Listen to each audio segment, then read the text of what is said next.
nami selektor Slovenije, Matjaž Kek, selektor komentator. Težka in zaslužena zmaga. Čestitam fantom za karakter in personality, ki so ga pokazali v teh dneh. Hvala. Dober večer, selektor, čestitke. Hvala.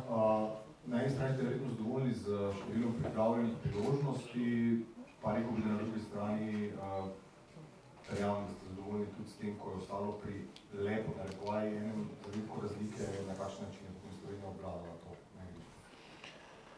Mi smo se zavedali vsega, kar se je dogajalo in kar nas čaka tukaj.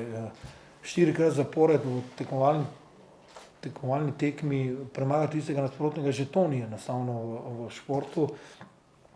To vse, kar se je dogajalo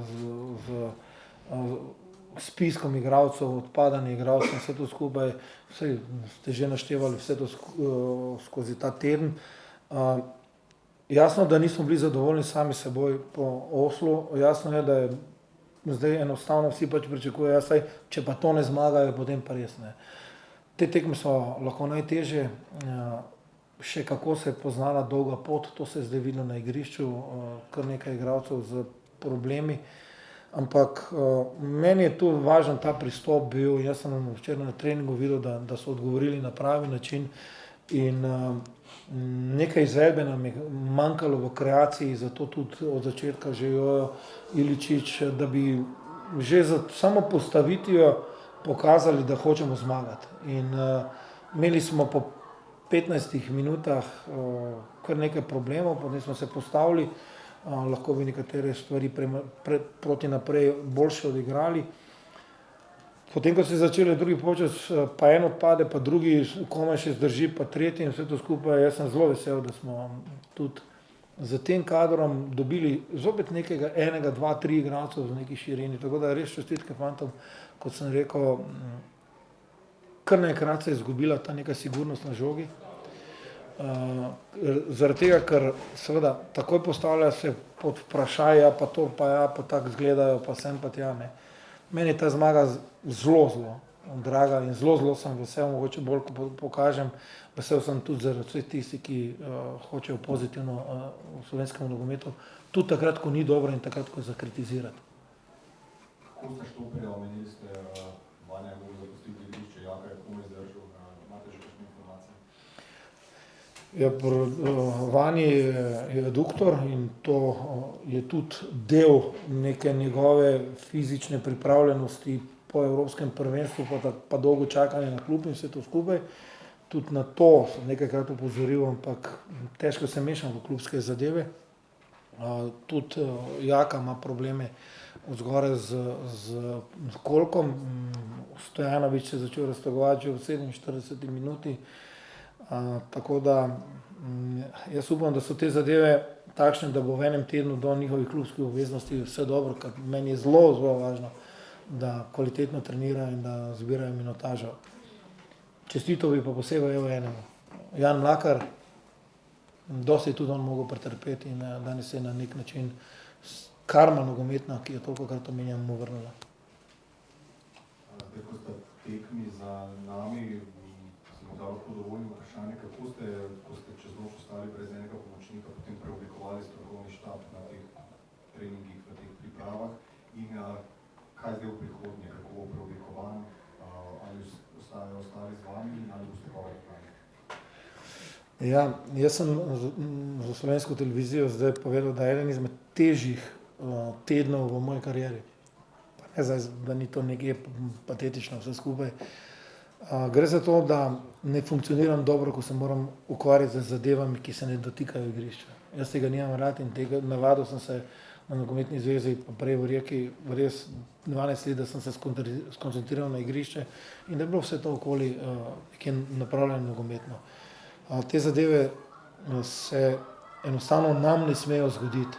Ne kdo je bil pa kaj, zakaj, o tem ne bom razpravljal, ker sem vam včeraj rekel, da se me ne dotika, ampak enostavno mislim na ta način, da se mora dovoliti nogometna zveza, da se nam zgodi kaj takega. Jaz sem včeraj pogledal v oči oba moja najožja sodelavca, ki sta mi zatrdila, da ostaneta v strokovnem štabu reprezentance. Ne bo pa ta mesec, ki do novembrskega termina lahek. Treba je poiskati adekvatne ljudi, ki hočejo najprej delati z nami, ki imajo znanje in pa imajo tudi karakter. Ne. In vse to smo imeli v eni osebi, ki se mu še enkrat zahvaljujem. Ampak svoje si pa mislim in to verjetno mi ne sme noben vzeti in to verjetno me tudi razumete. Tako da jaz imam popolnoma zaupanje v ljudi, ki so okoli mene, ampak mislim, da smo naredili vsi napako, ker se nam na takšen način in v tem momentu in to ne bi smelo zgoditi. To se enostavno mora preprečiti, mogoče tudi moja napaka, karkoli, kar se tega tiče, ampak zaradi tega sem toliko bolj vesel, da smo zmagali tam, ko smo morali zmagati, da smo zmagali na naš način, da smo morali strašno trpeti in delati in vse to skupaj. Zopet bo nekdo rekel, ja pa to je Kazahstan. Te tekme, ki so težke, ki so za zmagati in mi smo to naredili in jaz upam, da je ta reprezentanca, da enostavno razmišljam to, da igralci, ki so toliko naredili dobrega v zadnjem času, si zaslužijo najboljše, kar je možno iz slovenskega zornega kota in na igrišču in ob igrišču. In to je seveda moja naloga in naloga Nogometne zveze. Hvala. Fant ima dva vprašanja. A je bilo lahko špilati v Almati, glede na to, da je Almata 750 metrov nadmorske visine in da se dolgo časa potovali tle s letalom. Je bilo težko? Najprej na to odgovorimo, potem na drugo. Vsaki reprezentanci je težko potovati tisoče in tisoče kilometrov, nadmorska višina ni problem, ker se Slovenija tudi ni ravno na nadmorski višini morja. Ob tem pa še zelo motivirana reprezentanca Kazahstana z novim selektorjem Čerčesovim, ki hoče na nek svoj način zopet dvigniti kazahstanski nogomet. In jaz sem že rekel našim novinarjem, 4-krat zapored premagati eno reprezentanco v tekmovalnem ritmu ni lahko in mi smo se zavedali, kako težka tekma bo to danes. Bila je pa v dobri in pa športni atmosferi v Almatiju. Glede na to, da slovenska reprezentanca ima top igralce, kakšne plane stavljate za svetovno prvenstvo, za Ligo A? Ja, najprej se približno sem razumel. Najprej seveda je treba kvalitetno odigrati to Ligo nacije, vedno gledamo proti naprej in jasno je, da smo z porazom v Oslu si malo otežali situacijo, ampak še vedno imamo 2 tekmi in proti Norveški in proti Avstriji, normalno bomo hoteli obe zmagati. O svetovnem prvenstvu bomo pa komentirali, pa se pogovarjali, ko bo prišel čas za to. Pa Liga nacija, pa žreb, pa priprava, pa vse to skupaj. Jaz upam, da bo tudi Kazahstan kako točko vzel komu od teh 2 nasprotnikov. Igral 4 tekme proti Kazahstanu, 2 tekme so bili s predhodnim selektorjem, zdaj pa z novim selektorjem. Kakšno razliko vidite med timom, a se kaj spremenilo? Bilo bi zelo nekorektno, da bi jaz ocenjeval delo mojih stanovskih kolegov. Prejšnji selektor je naredil velike rezultate za kazahstansko reprezentanco, ki je bila do konca v igri za Euro. Selektor, ki je zdaj eno izmed velikih imen na teh prostorih, igral sem že proti njemu, ko je vodil rusko reprezentanco in jaz sem prepričan, da bo njegovo delo, njegovo usmeritev prineslo dobre rezultate kazahstanski reprezentanci. Kakšno razliko ste videli v igri reprezentance? Prva razlika je v tem, da v Astani smo igrali na plastiki, tukaj pa na pravem igrišču in to mi je dosti bolj všeč. Drugo pa, vse sem vam že rekel, ne ocenjujem dela svojih nasprotnikov. Jaz upam, da v naslednjem času, čeprav ste zelo simpatični in zelo ste nas dobro sprejeli tukaj, ne bi prišel v Kazahstan, mogoče kot turist, ampak kot ekipa res ne, ker je potovanje strašno dolgo. Ampak normalno pa, da želim vse dobro kazahstanskemu nogometu. Ste pričakovali toliko težek začetek tekme? Vedeli smo, da bo težko in nismo se dobro odzvali. Mala nesigurnost je bila prisotna.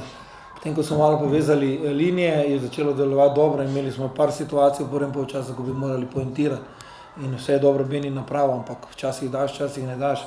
Mislim, da smo potem dobro izkontrolirali. Je pa seveda, ko imaš en gol, je vedno mogoče vse iz kakšne prekinitve ali karkoli. Tako da to je bila že, kar se tega tiče, težka tekma. Ampak zdaj sem povedal, danes nam je igral samo rezultat in pa rezultat z karakterjem, ne z neko srečo, pa da se privlečeš. Mi smo se morali hudičevo potruditi, da smo zmagali, delati v defenzivi dosti in potrošili smo se, ampak zmagali smo pa mislim, da popolnoma zasluženo.